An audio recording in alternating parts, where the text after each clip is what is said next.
So there's been a topic that has been making the rounds, people. Bromley kicked it off with the video, "Powerlifting is killing yo gains." Dennis Arnold responded, and then Steve Shaw responded. Now, we've been told for many years that strength equals size. Powerlifting is really, really good for strength. Therefore, if we want to get bigger, just train for powerlifting, right? No, I think the best way to conceptualize this is that size equals strength potential. It doesn't necessarily exactly equate to a 1 rep max. For example, you take someone like Alex Leonidas. Here he is doing 52.5 kilo dumbbells for, I think he got 7 or 8 reps. For me, on this movement, I can use about 45 kilos, so about 15% less. Now, does that mean if we both did a 1 rep max barbell bench press, we would have the same ratio? No, because strength is a skill, and it's a skill that I haven't really practiced very much. If you applied the exact same ratio, it would spit out a 350-pound bench press for me. Now, my best 1 rep max bench press of all time is 100 pounds less than that. Now, I'm not going to say I'm a 350-pound bench presser because I haven't actually done it, and you can't exactly claim something you haven't done. But I do think that size equals strength potential. Now, it doesn't necessarily go the other way. You can't just do strength and automatically get size. So if you do a hyper-optimized setup and you achieve a certain number, that doesn't mean you're going to be a certain size. So here are 2 examples. You look at these people doing noodle sumos on the bar that bends a ton. They have bumper plates. They have super long arms. They're using straps. They're narrowing their grip so that the bar bends even more. Well, that's not a very good developmental exercise. It allows a lot of weight to be moved, but in terms of developing the body, it's kind of same thing for the arched bench press. As a muscle builder, it's garbage, right? Like, no one's really doing this to develop their muscles. It's just a hack to lift the most amount of weight possible. But it also has a dead end because you still do need some muscle to move the weight, but it's not actually what builds them. For strength in the long run, you need a wider base. And a lot of intermediates or even beginners, they just see what the best powerlifters are doing and they blindly copy them. So in terms of exercise selection, everything is very, very specific because that's what the top lifters are doing. They already built their base. They built it years ago. You just don't see that, especially on social media. And so you see the top lifters specializing now, but often they built their physique with accessory lifts, which is basically bodybuilding. Okay, so pretty much every powerlifter does some accessory lift, which even if they might not call it that, it's bodybuilding. It's for the purpose of building their body up. And so you're not building your body, you're not doing those higher rep, higher volume, more diversified, more varied workouts. You're just copying what they're doing now, later in their journey, and you're wondering why you're plateaued. You're wondering why you're not getting the same results. It's because you're doing the plan that you should be doing in 10 or 15 years. If your training is kind of one note, you have less tools to get over these hurdles, and that's kind of a problem. You look at the Russian system of powerlifting or weightlifting, the Chinese system of weightlifting, you just see the social media 1 rep max clean and jerk or back squat or deadlift or something else, but there's a lot of stuff that goes on behind the scenes. Underneath that, there's a lot of variation. There's a lot of isolation. You look at something like Shako, there are good mornings, there are dumbbell flies. There's a lot of isolation work because the big 3 power lifts are just not enough to put in the volume that you need to actually grow. Go ahead, try to only do squats, bench presses, and deadlifts with a barbell and see how far you get. Now, can a beginner grow by a 5x5 program? Yes, but a beginner is going to grow from anything. Okay, what they probably should be doing is a little bit more variety, a little bit more variation. Not only doing, not even 1 rep range, just 1 rep. Mark Rippetoes like, 4s, 6s, fabs. Do your fabs. And we really need to take some time to strengthen our lower back. So hopping on a program like Starting Strength or Strong Lifts, basically, you're doing a specialization program, more or less. You're doing mostly barbell stuff. And you need a base. Bromley literally wrote a book about it. Base strength. Then peak strength. But you don't peak without your base. There are a whole bunch of people going in with these hyper-specialized programs. Their whole year is a peak phase. They're just skipping the base phase entirely, and they're wondering why they're plateaued. Well, it's because their pyramid just doesn't have a base. And so what do you need to grow? You need variety, you need variations, you need proximity to failure, you need volume, you need consistency. It's hard to put all of those together just on squat, bench, deadlift. Now, some people can do it. Some genetically gifted MFers who are just super freaking durable, they have dragon bone bones, they can do it. Like, they can put a whole bunch of volume, hyper specific, into squat, bench, deadlift. They can do higher reps of that. They can train closer to failure on them, and they somehow survive. At least sometimes. Or at least they survive for a few years. Often the issues show up eventually. But you want to find a way to accumulate all that volume and proximity to failure, and that is where machines, useful. Cables, useful. Dumbbells, useful. Bodybuilding. And so you want a bunch of different lifts that you are proficient in and you can cycle through in your program. I talk about this in my latest book. You want probably 4 to 6 lifts per movement pattern that you respond really, really well to. Not one lift per movement pattern.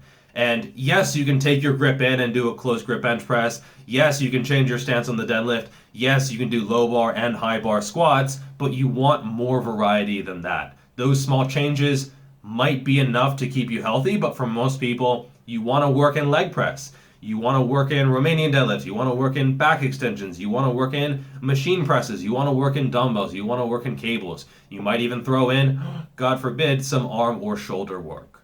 Taking that time to develop the bigger picture first is only going to lead to a higher ceiling later on. You may, with early specialization, you may get to that ceiling sooner, but that ceiling is probably going to be lower.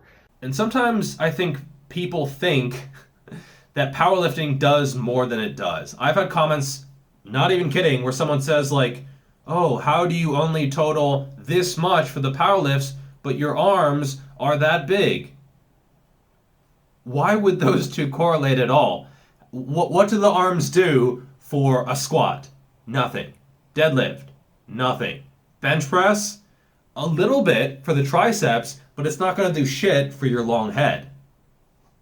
Same thing for shoulders, okay? Yeah, the bench press is going to work a little bit of front delt, but side delt, not much. Rear delt, nothing at all. Maybe you hit the rear delt a little bit with deadlifting, but generally speaking, if you want decent shoulders, you're going to have to isolate.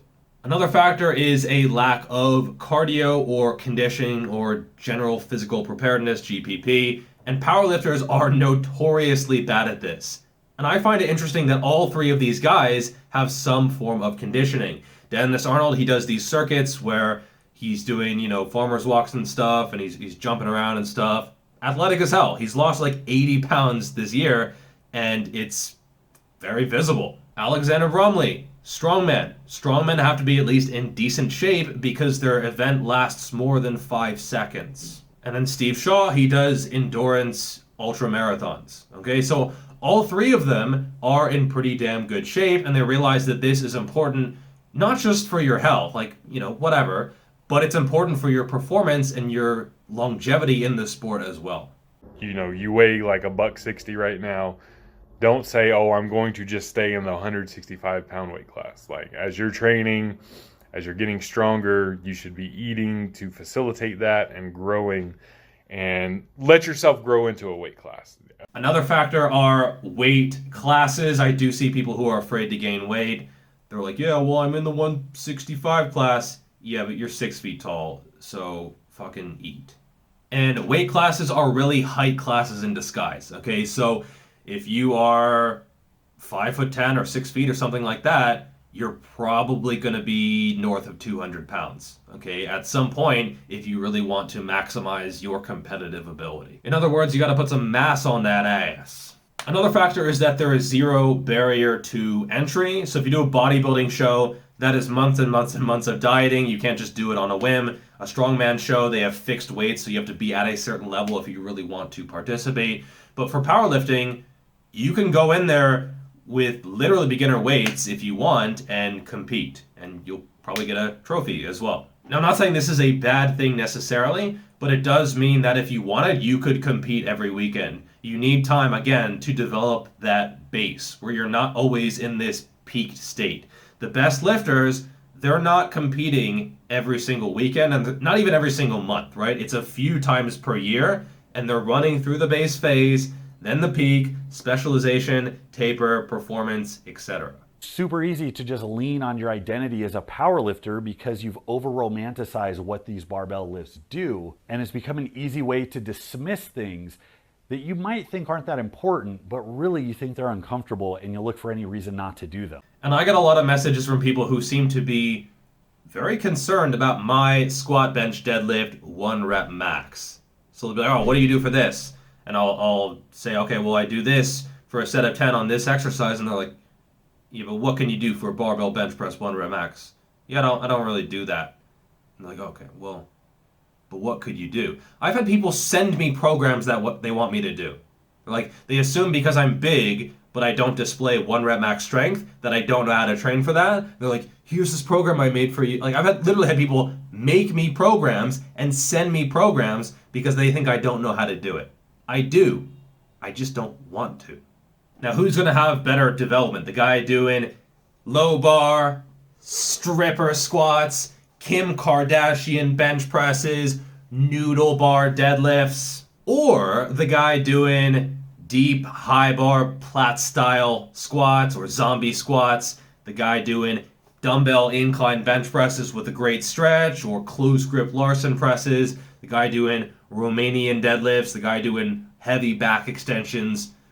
I don't know, like maybe the one with more range of motion, possibly. And that's because bodybuilding, whether you want to accept this or not, is one of the most functional things you can do. It's not just relevant to other sports, it's extremely relevant to powerlifting. And you will be better by having a more well-rounded physique, not just by looking better, but by actually being balanced so that you stave off overuse issues and injury. I remember Geoff Nippert did 2 polls. That sounds fucking filthy. He conducted 2 surveys on his page on the average squat and bench press strength. The average squat strength was like 2 plates, so 100 kilos, 225 pounds or so. And the average bench press, this is 1 rep max strength, was about 80 kilos, 1.5 plates per side, about 185 pounds or so. So, and I don't think Geoff's subscribers are particularly weak or anything, or particularly strong. I think due to his very large audience, this is probably fairly representative of the average YouTube fitness viewer. The strongest powerlifters are almost always the bigger powerlifters. Nearly in every case, the strongest powerlifter has more size, okay? They have a better base to work from. And so I would say until you're at 2, 3, 4 plate bench, squat, deadlift, or maybe even 3, 4, 5 plate, you could make an argument for that.